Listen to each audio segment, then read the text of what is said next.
Here's a listener question. This is Mhm, from Nathan Thompson in our Facebook group. Well, he had three questions, but I'm going to read the third one. mhm, What poets not usually praised in Catholic circles would you recommend reading? I hear plenty about Dante and Hopkins, for example, mhm, and non-Catholics such as Coleridge and Eliot. But who mhm. off this beaten trail would you most recommend? Oh gosh. Okay. Well, uh,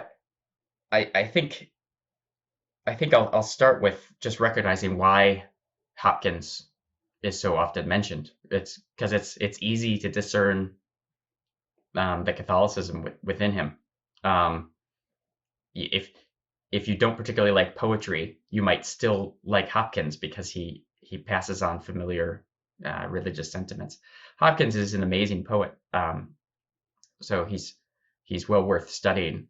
But I think the question indicates that Hopkins has come to occupy a central place in part because he's just easier for us to absorb, even though there are Hmm. so many challenges to be found in Hopkins' writing.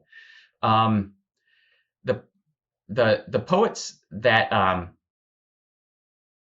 so there are many poets I could potentially mention. I'm going to mention two off the cuff. The poets who we most need to be reading now, I think, are twofold, and they couldn't have been more different, even though they were part of the same movement that was in fact called the movement, and that is Philip Larkin and Elizabeth Mm. Jennings.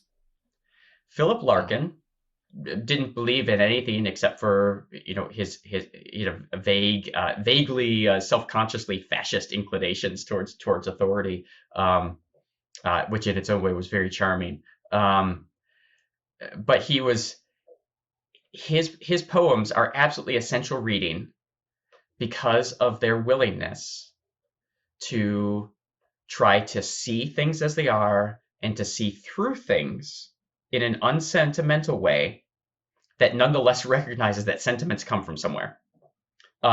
So, for instance, his poem "Church Going" is an absolute masterpiece of the unbeliever who's out on his bike in the English countryside, who stops for a moment at a country church just to kind of look around, and he feels like a trespasser, um, and he recognizes uh, that he is in the presence of the sacred, and he really doesn't know what to do.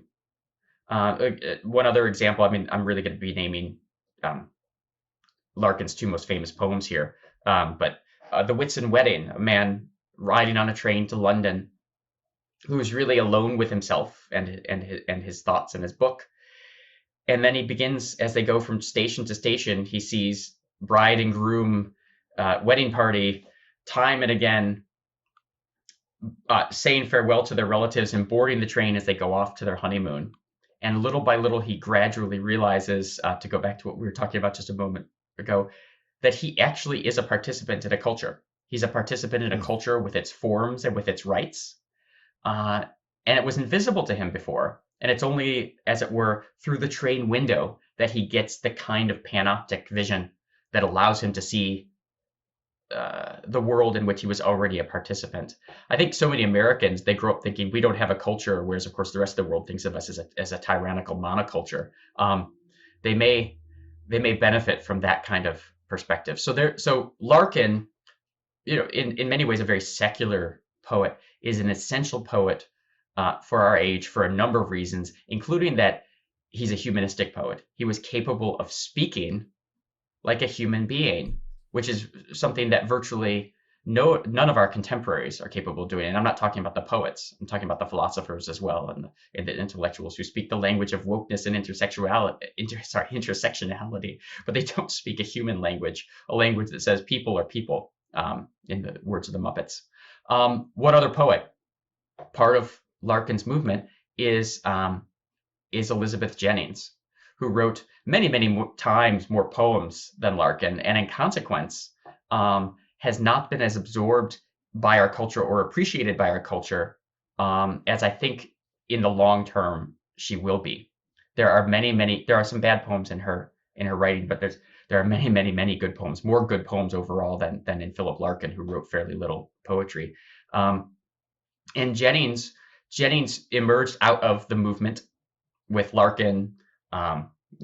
Donald Davy, Tom Gunn, and other poets who are well worth reading in their own right.